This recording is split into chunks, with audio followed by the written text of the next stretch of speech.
साथीहरू हाम्रो यस्तो राम्रो साग छ, पानी परेर हरियाली नै हरियाली यस्तो भएछ है आलु पनि।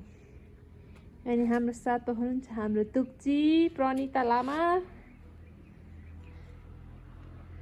तलतिर जाउँ न त। यो चाहिँ हाम्रो बाचो,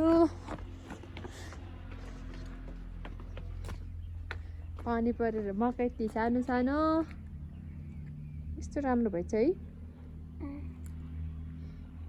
जाउँ है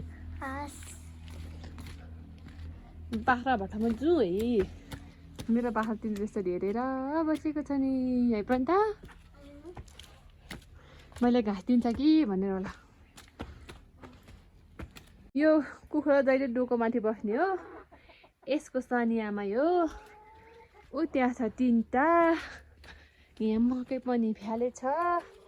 अनि तिमीहरू तिनजना चाहिँ के ल्याऊ? मै नि त घाँस लिए।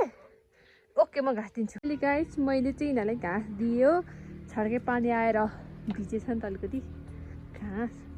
मुनि मुनि पनि खाँदैछ। यो चाहिँ हाम्रो टिम्बुरको रुख हो।